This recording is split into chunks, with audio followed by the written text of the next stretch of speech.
बहुत ही important question हम लोग समझते हैं जो हमारी स्क्रीन पर है। क्वेश्चन क्या कह रहा है, ध्यान से समझिएगा।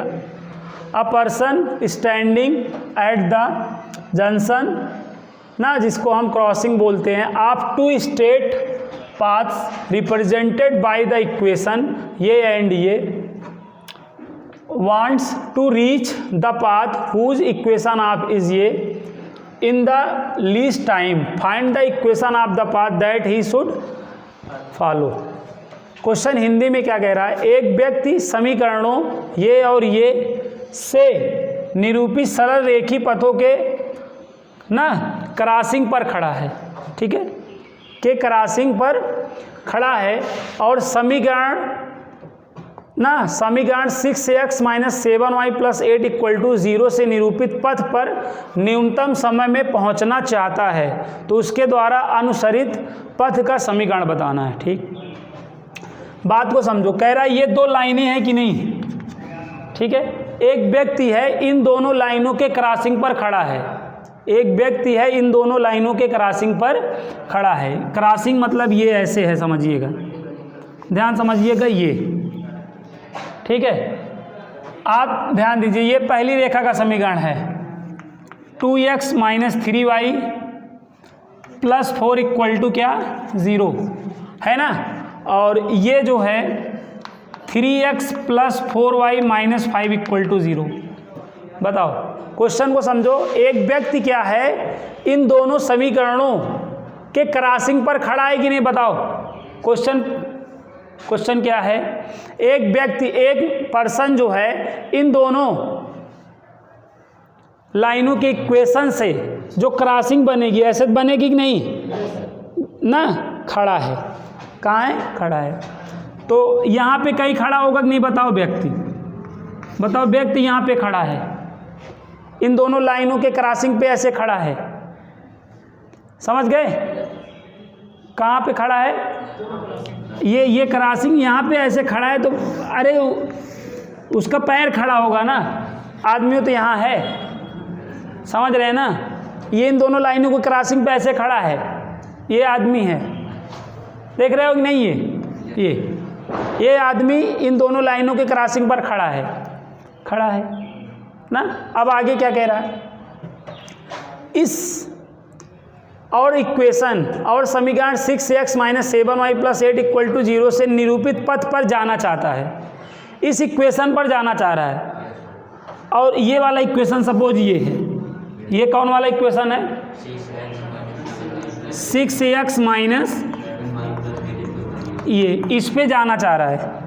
आदमी यहाँ पे खड़ा है, यहाँ पे जाना चाह रहा है न्यूनतम समय पर, तो न्यूनतम समय में अगर जाना चाह रहा है, तो अगर ऐसे जाएगा तो ज़्यादा टाइम लगेगा कि नहीं, अगर इस रास्ते से जाएगा तो ज़्यादा टाइम लगेगा, इस रास्ते से भी जाएगा तो ज़्यादा टाइम लगेगा, अगर सीधा चला जाए कम समय लगेगा कि नहीं। सीधा जाने का मतलब ये इस पे परपेंडिकुलर हो गया कि नहीं, बताओ। सीधा रास्ता यही तो है, बताओ। तो आपको ये लाइन जो देख रहे हो, इसी का इक्वेशन पूछ रहा है भाई। व्यक्ति यहाँ पे क्रॉसिंग में खड़ा है और इस पथ पे जा रहा है, तो यहाँ पे इक्वेशन आपको इसी का इक्वेशन निकालना है कि नहीं। सुनो, तो ये इस पे परपेंडिकुलर हुआ कि नहीं, इस पे, तो ये और ये लाइनें क्या हो गई, परपेंडिकुलर हो गई। इनको सॉल्व कर लोगे, पॉइंट नहीं मालूम हो जाएगा। इनको सॉल्व कर लोगे तो जो ये XY की वैल्यू आएगी, ये पॉइंट हो जाएगा। इसको मैं पॉइंट A बोल दे रहा हूँ, पॉइंट A हो जाएगा कि नहीं, और ये मैं पॉइंट B बोल दे रहा हूँ, ठीक है। बताओ, यहाँ तक समझ आ रहा है। ये पॉइंट C है और ये B, तो CD का इक्वेशन ये है कि नहीं, बताओ। AB जो है CD पे परपेंडिकुलर है कि नहीं, बताओ।